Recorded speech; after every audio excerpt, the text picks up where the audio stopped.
बसपा को लेकर, बहुजनों को लेकर जो उनने एक राजनीति का अलग जगाई थी, कहाँ खड़े हो आज? क्या पूरा हुआ उनका कार्रवाई? आज इस पूरे दिन पे आप सबको मान्यवर काशीराम साहब के जन्मदिन की लग लग बधाइयाँ।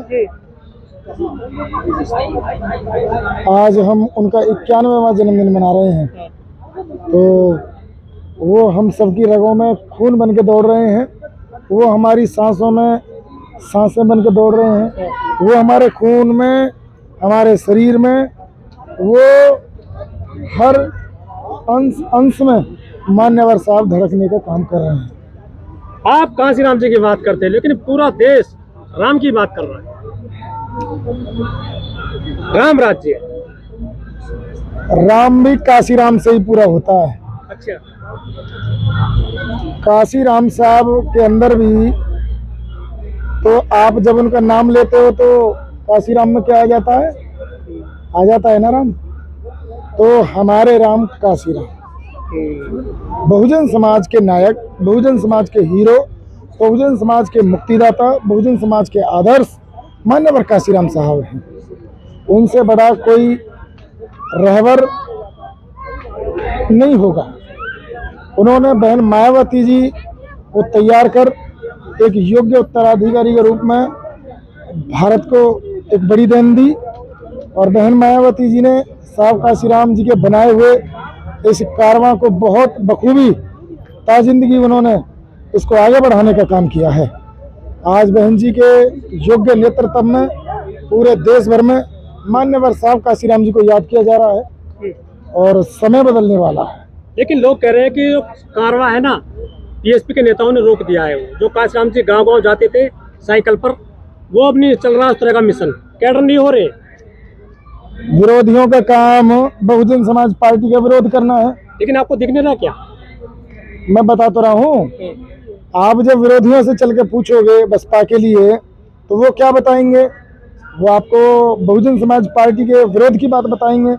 मैं खुद कोई दिन ऐसा नहीं जाता जब हम लोगों के बीच में ना जा रहे हों, कैडर के माध्यम से जा रहे हों, मीटिंग के माध्यम से जा रहे हों, शादी ब्याह फंक्शन के माध्यम से जा रहे हों, किसी न किसी रूप में हमारे सभी साथी समाज के बीच में बने हुए हैं, भाईचारा बनाने का काम कर रहे हैं, और बंद कमरों के कैडर देने का भी काम कर रहे हैं। उनको पब्लिश नहीं किया जाता। यदि आप जा रहे हैं जनता में, लोगों के पास जा रहे हैं, तो आपको वोट क्यों नहीं आ रही? देखिए, वोट आ रही हैं, वोट रिकॉर्ड भी हो रही हैं, और जीत का प्रश्न है कि हम इतनी वोट नहीं लेके आ पा रहे कि जिससे हम अपनी सरकार बनाएं, हम अपने एमएलए एमपी जितवा पाएं। इस बार 2027 के चुनाव में उत्तर प्रदेश में चौंकाने वाले परिणाम आपको देखने को मिलेंगे। बहुजन समाज पार्टी सरकार बनाएगी। आप 2012 से ऐसी तो कहते आ रहे हैं। बिल्कुल निश्चित तौर पे हम ये बात कहते आ रहे हैं, और तमाम पार्टियां हैं, हजारों पार्टियां रजिस्टर हैं देश के अंदर। कई पार्टियां राष्ट्रीय पार्टियां हैं, मुश्किल से 6 पार्टियां, अब तक 5 ही पार्टी राष्ट्रीय पार्टियां थी। उनमें भी टॉप 3 पार्टियां कितनी हैं? 3 ही पार्टियां हैं जिनमें बहुजन समाज पार्टी आती है। तो देश में वोटों के लिहाज से बहुजन समाज पार्टी आज भी देश की तीसरी बड़ी ताकत है। हम आज भी बिहार में अपना अकाउंट रखते हैं, उत्तराखंड में अपना अकाउंट रखते हैं, मध्य प्रदेश राजस्थान में हम अपने एमएलए रखते हैं। हमारी संख्या वहाँ कम हो सकती है, लेकिन देश की ऐसी पार्टी बहुजन समाज पार्टी है जो देश के सभी राज्यों में चुनाव लड़ी है, आज भी लड़ रही है। हमारा संगठन हर जगह है, विचारधारा मायने रखती है। बहन मायावती जी समाज के मान सम्मान स्वाभिमान के साथ कभी समझौता नहीं करती। लेकिन राजनीति में सीटें गिरी जाती है सर, हार जीत देखी जाती है। राजनीति स्थायी चीज नहीं है।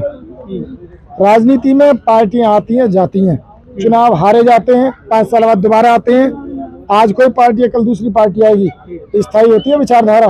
पार्टी का मौलिक जो चिंतन है वो बहुजन समाज पार्टी समाज के दबे कुचले पिछड़े दलित और अल्पसंख्यक समाज की आवाज थी, आवाज है, आवाज रहेगी। बहुजन समाज पार्टी कभी पूंजीपतियों के चंगुल में नहीं फंसी, पूंजीपतियों के कभी नजदीक नहीं गई, और ना ही Bahujan Samaj party money mafia और मीडिया से गवर्न होती है। वो आम आदमी के चंदे से चलती है, आम आदमी के खून पसीने की कमाई से चलती है। हाँ, हार जीत लगी रहती है, लेकिन विचारधारा अपनी जगह है।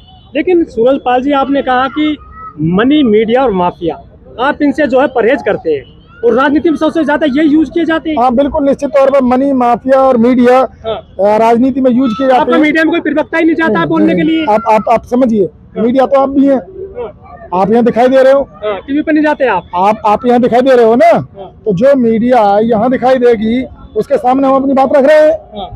भाई अपनी बात हम रख रहे हैं ना।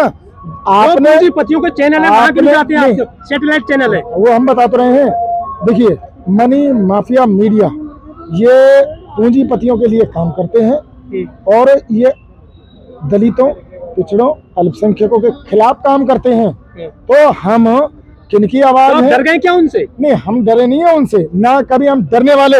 आपको लगता है कि क्या बाबा साहब डॉक्टर अम्बेडकर और उनके लोग डर सकते हैं? ये कभी आप सोच सकते हैं? बिल्कुल कभी नहीं डर सकते। आप ये समझिए, जिस प्लेटफॉर्म पे पिछड़ों के खिलाफ बात होती हो, जिस प्लेटफॉर्म पे दलितों के खिलाफ बात होती हो, जिस प्लेटफॉर्म पे अल्पसंख्यकों के खिलाफ जो कुचक्र चलाया जाता हो, उस प्लेटफॉर्म पे यदि वो अम्बेडकरवादी व्यक्ति को बुलाएंगे तो क्या वो उनकी तरीके से बात करेगा? नहीं ना। हम हमारी बात करेंगे, हमारा अपना एजेंडा है। जो हमारा अपना एजेंडा है वो मनुवादियों को, मनुवादी पूंजीपति के जो चैनल हैं उनको वो रास नहीं आता, इसलिए वो बुलाते नहीं, हम जाते नहीं। आप राजनीति करते हैं बाबा साहब की, संविधान की, गरीब गुरबा की, विकास की बात करते हैं, और वो राजनीति की बात करते हैं कम है, वो धर्म की बात करते हैं, हिंदू मुस्लिम की बात करते हैं, मंदिर मस्जिद की बात करते हैं, और उनसे मोटा वोट मिलता है। आप वो राजनीति क्यों नहीं कर रहे हो जब सब करने लगे हैं? राजनीति लोगों के लिए की जाती है। राजनीति करके प्रेरणा स्थल बनाए जाते हैं, मंदिर बना दिया। राजनीति करके एक्सप्रेसवे, यमुना एक्सप्रेसवे बनाए जाते हैं। राजनीति करके नोएडा जैसे शहर बसाए जाते हैं। राजनीति करके लाखों गांव तक आरसीसी पहुंचाई जाती है। राजनीति करके दलितों के लिए स्कूल, कॉलेज, हॉस्टल और यूनिवर्सिटी खोली जाती है। राजनीति, दलितों की राजनीति करना जो मजाक नहीं है, हंसी खेल नहीं है। ये महाकुंभ में पैसे पहुंचे सर उनकी वजह से। भाई जिनकी आस्था वो पहुंच रहे हैं, ये उनका विषय है। तो हमारे लिए काम कर रहे हैं वो। जनता के लिए काम किया सिर्फ और सिर्फ बहुजन समाज पार्टी। अरे वो मंदिर बनवा दिए, महाकुंभ में ले गए लोगों को, लाखों लोग डेली मंदिर में जाते हैं, उनसे वोट मिलता है उनको। भाई आप उनका सवाल उनसे पूछो, हमसे पूछिए। हमसे क्या आप सवाल कर रहे हैं इस मामले में? भाई मंदिर का सवाल मंदिर वालों से करें। बहुजन समाज पार्टी मंदिर, मस्जिद में और गिरजाघर और गुरुद्वारे, इनकी सिंबॉलिक पॉलिटिक्स बीएसपी नहीं करती। बीएसपी यदि वोट मिल रहा है मंदिर से तो आप भी राजनीति करेंगे। देखिए, इसका मतलब है कि दूसरे यदि नीचे गिर जाए तो हम भी गिर जाएंगे। अरे धर्म मजबूत नहीं करोगे आप? हम नीचे गिर जाएंगे। वो धर्म मजबूत कर रहे हैं, मजबूत कर रहे हैं। हमारा कह रहे हैं कि हम अमृतकाल ले आए। हमारा काम है संवैधानिक मूल्यों को मजबूत करना। आपका एजेंडा ले लिया उन्होंने बाबा साहब। हम ये कह रहे हैं, वो दिखावे के लिए माँ होती है, दाई होती है। कोई भी दाई माँ का स्थान कभी नहीं ले सकती। समाजवादी पार्टी के नेता वो भी कहते हैं बाबा साहब को बचाएंगे, संविधान बचाएंगे, केजरीवाल भी कहते हैं, बिल्कुल ठीक कहते हैं, मोदी जी भी कहते हैं, और वो भी कह रहे हैं कि हम जो बचाएंगे राहुल गांधी है। तो आपने उनसे पूछा, आपने जब वो आरक्षण, जब वो बाबा साहब डॉक्टर अम्बेडकर की बात करते हैं अखिलेश यादव जी, तो आपने उनसे पूछा कि प्रमोशन में आरक्षण का बिल क्यों फाड़ा? आपने उनसे पूछा कि आपने मान्यवर काशीराम जी के नाम पर बनाए हुए जिले का नाम क्यों चेंज किया? आपने पूछा कि गौतम बुद्ध नगर जिले को क्यों खत्म किया? आपने उनसे पूछा कि आपने और आपके बाप ने महापुरुषों के प्रेरणा स्थलों को ऐसी करने क्यों बताया? आपने पूछा केजरीवाल को, जाकर के पूछो केजरीवाल को, जो आरक्षण का विरोध करता है, उसको नैतिक हक है बाबा साहब डॉक्टर अम्बेडकर का नाम लेने का? आप राहुल गांधी से जाकर सवाल करोगे कि उसने आज तक एक दलित को राष्ट्रीय अध्यक्ष बना के रखा है, लेकिन लोग चरण छूते राहुल गांधी के? खड़गे जी का इस्तेमाल करके क्या उन्होंने ये ऐलान किया कि यदि कांग्रेस पार्टी जीती तो खड़गे जी को वो प्राइम मिनिस्टर बनाते? बाबा साहब डॉक्टर अम्बेडकर जी का नाम लेना, उनके वोटों को लूटने के लिए नाटक नौटंकी करना तो हो सकता है, लेकिन इस देश के करोड़ों दलितों, शोषितों, पीड़ितों के लिए न्याय की अगर कोई बात करेगा तो बहुजन समाज पार्टी का नीला झंडा और हाथी निशानी करेगा। लेकिन बहन जी ने अपने भतीजों को भी निकाल दिया। आप बहुजन समाज पार्टी को नहीं जानते। बहुजन समाज पार्टी एक राजनीतिक दल के साथ साथ एक मिशन, एक मूवमेंट है, और बहन मायावती जी उसकी खेवनहार है, उसकी मुखिया, उसकी सुप्रीमो है। वो अधिकारी बनाए थे आकाश आनंद, वो जिसको चाहे उसको बना देंगी। तो गलती कर दी बहन जी ने वो पहले। जिसके सुन लो, उन्होंने तो बहुतों को बनाया, उन्होंने जयप्रकाश को बनाया ना बनाया। उन्होंने तो अभी राम जी जो हमारे सांसद जी हैं, उनको भी, राम जी गौतम जी को भी उन्होंने नेशनल कोऑर्डिनेटर बनाया। अभी उन्होंने एक और हमारे बहुत ही जो सहारनपुर के जिम्मेदार साथी हैं, हाँ, उनको भी उन्होंने जो है बेनीवाल जी को भी उन्होंने कोऑर्डिनेटर बनाया। तो बहन मायावती जी ने तो कितने लोगों को लीडर बनाया। आज आप देखो इन्हें कितने, जितने युवा है ना, जिसके मुंह पर माइक लगा दोगे ना, वही बोलने लग जाएगा, वही अच्छी अच्छी बातें बताएगा। क्यों बताएगा? कि बहन मायावती जी ने ये प्लेटफॉर्म दे करके हम सबको बोलने के लायक बनाया। और हम तो बोलने के लायक बने, जिनकी आप बात कर रहे हो बहुत अन्य तरह के लोग, बहन जी ने कई बार सांसद बनाने का काम किया। आप बताइए, आकाश आनंद जी को उन्होंने राज्यसभा भेजा? आकाश आनंद जी को कहीं से एमएलए एमपी बनाया? नहीं ना। आकाश आनंद जी जितने टाइम बहुजन समाज पार्टी में रहे, उतने टाइम क्षेत्र में खाक छानने का उन्होंने काम किया। जो बढ़िया अच्छे से खाक छाने कह रहे हैं कि बहन जी ने मिशन दुश्मन को, आप दुश्मनों से पूछोगे तो वो बसपा के खिलाफ बोलेगा।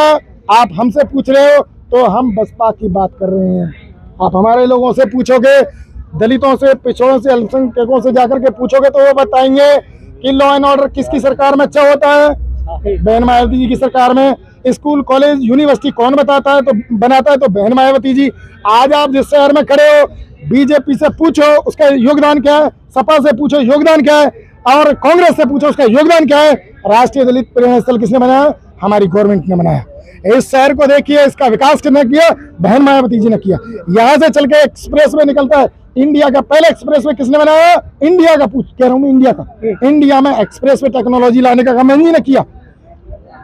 नोएडा से आगरा के लिए एक्सप्रेस वे बहन जी बनाती हैं। इतने काम बहन जी ने किए तो बदले में वोट क्यों नहीं मिला आपको? देखिए, नहीं कर पाया। वोट आप हमेशा वोट की बात करते हो।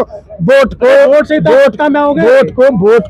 को हम लोगों ने, हमारी पार्टी ने इस देश के दलितों को, शोषितों को, पीड़ितों को, उनको इकट्ठा करने का काम किया, उनको वोट का महत्व बताने का काम किया, उनके बीच में लीडरशिप डेवलप करने का काम किया। और पार्टी को, हमारी को इसका फायदा भी मिला, हम सरकार में भी पहुंचे। लेकिन आज है क्या? टीवी चैनलों के माध्यम से, अखबारों के माध्यम से, या विभिन्न तरह की लुभावनी चीजों के माध्यम से वोट को लूटा जा रहा है, वोट को डराया भी जा रहा है, वोट को गलत तरीके से कटवाया भी जा रहा है। और आपने ईवीएम का भी सुना होगा। तमाम तरीके से जो ठगी चल रही है, उसका भी हम लोग डट के मुकाबला कर रहे हैं। आने वाले टाइम में बहुजन समाज पार्टी, मैं अभी कह रहा हूं, आप लिख लीजिए, नोट कर लीजिए, उत्तर प्रदेश की बड़ी शक्ति के रूप में बहुजन समाज पार्टी वापस आ रही है और मायावती सरकार बनाएंगी।